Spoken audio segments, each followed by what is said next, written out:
Hello and welcome again to the Authority of Love. I'm your host, Greg Williams, joined by our great co-host, David Walls of the Family Foundation. We are a ministry of the Authority of Love and Lordship, where our vision is every life and relationship built on the love and Lordship of Jesus Christ.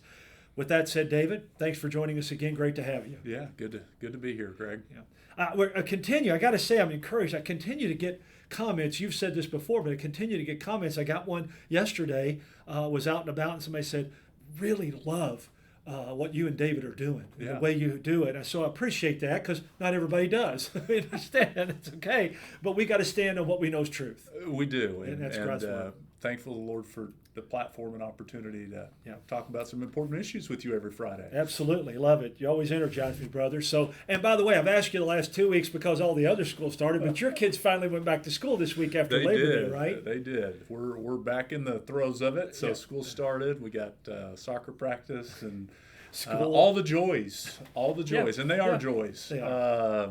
Not always easy joys, but joys. Yeah. And that's good. You mentioned this week probably just went smooth as butter, right? So far, awesome. Not a single hiccup. That's great. That's the way it always goes. Everybody's loving that. We're being a little facetious, if you can't tell. If you're watching the video, you can tell that. But, as always, the culture and the liberals have given us plenty to talk about. And we were going to talk about this last week, David, but I know there's been a lot of universities and major corporations that have sort of, or at least said they're ditching DEI.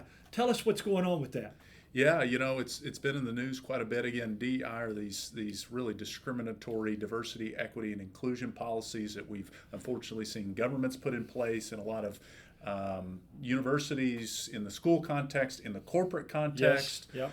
But it has been encouraging to see, just because of the continued pushback and concern about how these policies actually lead to discrimination. Yes. And a lot of times are completely co-opted and tied with pushing the LGBT agenda on so many issues. Encouraging to see a little bit of a course correction, I would say. So, we talked last week, shared about how some major American corporations, John Deere, Tractor Supply, some others had announced that they were doing away with their corporate DEI policies.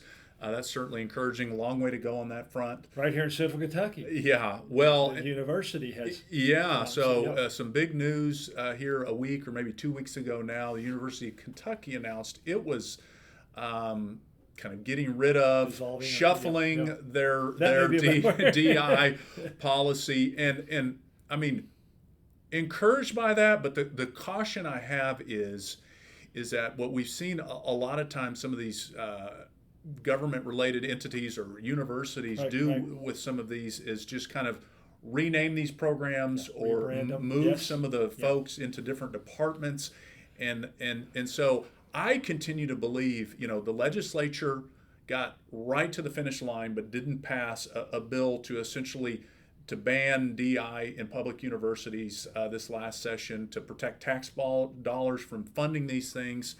And I continue to believe that this is something that the legislature still needs to move forward and pass a law, even in spite of the announcement that the University of Kentucky made. One, we know other universities are still doing it, and two, my sense is, and there's been some conversation about this even in some of the media articles, is the university could be trying to do this preemptively to discourage the General Assembly from moving forward with the law. Right, they don't say so. But encouraged certainly by the developments, but I think this will continue to be a big topic in the next session. Well, and I could say this along with what you're saying, David. When you look at the news, local and national, there are a lot that are doing it. Yeah. So there's got to, where there's smoke, there's fire. There's got to be, and part of this is bottom line. Yeah. Especially in the corporations.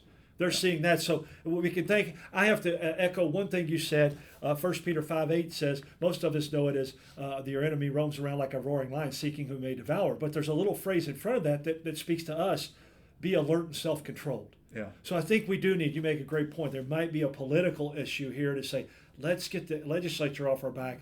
We'll slide it back in some other ways. We got to be careful for that. Yeah. Also, we've been talking about, and we'll continue to talk about, Amendment 2. David, what's going on with that? Yeah, just the campaign is ramping up, and both I sides, think right? both sides. Yeah. I think seen a lot of news articles. I mentioned last week our op-ed that I wrote that Jesse Green on our team took the lead on has been published in a lot of outlets. Continue to see some arguments on the other side. And an undercurrent, Greg, of a lot of these, some of the arguments that we've seen, even an editorial that was in response or that was published at the same time as our editorial was in the Herald Leader, making a claim that this is probably the most outrageous new one I've heard, is that somehow school choice is a way to subsidize churches because they're losing money. What was essentially the argument that was made in an editorial, and I'll tell you what seems to be at the base of a lot of this is a hostility towards Christian education in particular, and that's really what's bubbling over here. But again, that's completely pretty outrageous argument. But we are continuing to educate folks on the importance of Amendment 2, the facts on Amendment 2. We've talked already, Greg, about our Facts on Amendment 2 resource. We just got a bunch, several thousand more of those printed. Happy if folks go to our website at kentuckyfamily.org and go to our Amendment 2 page and see all those resources.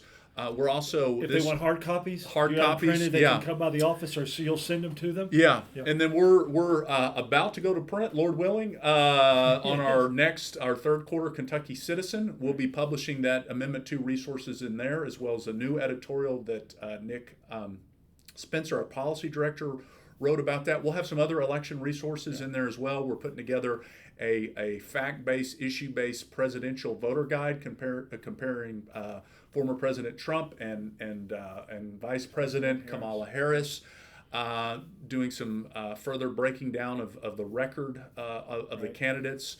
And then there'll be other information in the Citizen as well. So now would be a great time. If you don't receive our free Kentucky Citizen publication, sign up for that on our website, and we'd be happy to send that to you. I pray that it'll be a great election resource for folks for the fall. Yeah, and there's much more than just a presidential election. We'll get into that more as we get closer. Yeah, absolutely. But that's Kentucky, spell it out, KentuckyFamilyAltogether.org, and you can find all that information. I will say one thing with regard to that, Dave. I read an article this week. I think I sent it to you and Adia, one of my other co-hosts that you know well.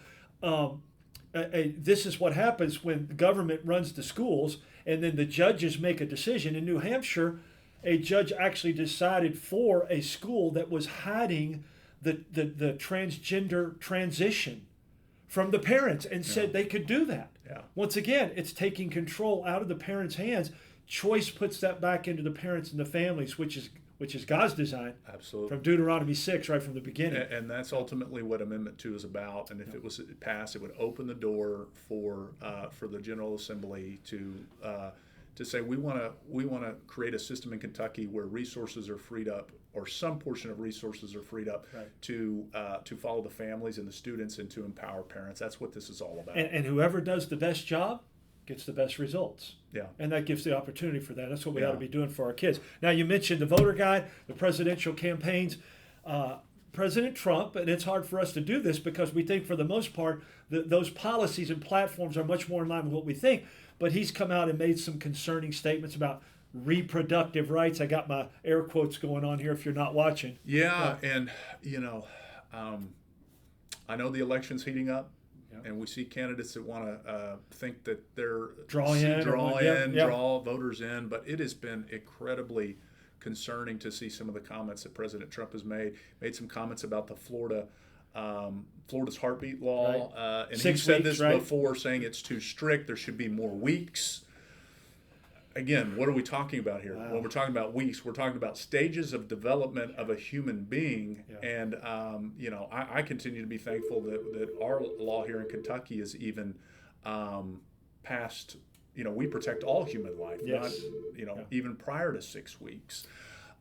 There's a big ballot initiative on the ballot in Florida, like there are many other states, and President Trump kind of had a little bit of a back and forth about whether he was supporting the pro-abortion amendment or not. He clearly stated that he wouldn't do that. My hope is, and I've seen some national pro-life leaders, that they will continue to speak into him. Yes. He'll be receptive to hear. I can't think of a worse strategy for President Trump than to cause pro-lifers to question his support for the issue as we head to the election. I think we look no further than our own state when Attorney General Daniel Cameron, who I have great respect for, tried to do the same thing by making some statements. And instead of drawing some more in, he lost more. And I think it probably cost him the election. We need to be clear. Yes. And we need to speak truth, obviously, at all times. And I think, look, the reality is his opposition, Vice President Kamala Harris, Governor Walz, her running mate, they have made it clear. They want to see abortion legalized, nationalized. They want to see it taxpayer funded. She's infants born alive. There is still stark contrast on the issue. Yes. And so it provides an opportunity, I would say, to go on the offense and to point out instead of trying to capitulate a little bit and nuance. We need to be bold. We need to be clear. And I would think you lose more than you gain if you're strong on it. You're going to gain a lot more. But I would say this: I do a Love and Lordship devotional every morning on our Love and Lordship Facebook page, and then share it to several others. But I would encourage you to go look at that on the Facebook page. I did. The Holy Spirit just guided me to do one on life and abortion today from some quotes and some scriptures. So I encourage you. And I even got a great rap song that was powerful, really powerful. Standing for Life. It's about two stories of two women, true stories. It's powerful. So I would encourage you to go look at that. Closing out with this, David, we got the Family Forum coming up here in about 5 weeks or so. George Barna's your keynote speaker. We're excited to have Dr. Barna with us and all the other speakers. Dr. Barna is one of the leading researchers, writers on worldview and culture trends. He recently just put out a new study really shedding light on the state of evangelical Christianity. The headline was, unfortunately, that a lot of evangelicals are more likely to be shaped by culture than to influence it. I've been reading his latest book, which is about the importance of discipleship, particularly of children, and that the battle is around the hearts and minds of the next generation. And if we fail in discipling them, we're seeing what happens in the culture. So I'm really excited he's going to get to share about that at our forum. Again, can I echo that when I'm speaking at the forum? Oh, absolutely. Because I have that in my book too, and I say that doesn't start in the church, although the church has picked that up because it starts in the home and the family. Yeah, absolutely. And one of my quotes in the book, David, is this: we can never make up for in the church what we are throwing away in our families. God never designed it that way, so it'll never work. So we've got to get back to that. So I hate what it says, but I love that he's pointing it out. Yeah, and he has some really good takeaways to I think to encourage folks. So if you haven't gotten your tickets, this today, Friday today is your last day. You can get a little bit of a discount on individual tickets. So encourage folks. It's Saturday, October 12th. The Kentucky Family Forum. Be a great day. Lunch that we'll be celebrating the 35th anniversary of our ministry. A lot of exciting things. I encourage folks to join us if you can. Special award's going to be given too. We won't say any more than that right now. There's going to be one that I love, some and special I know you guests. do too. Yes.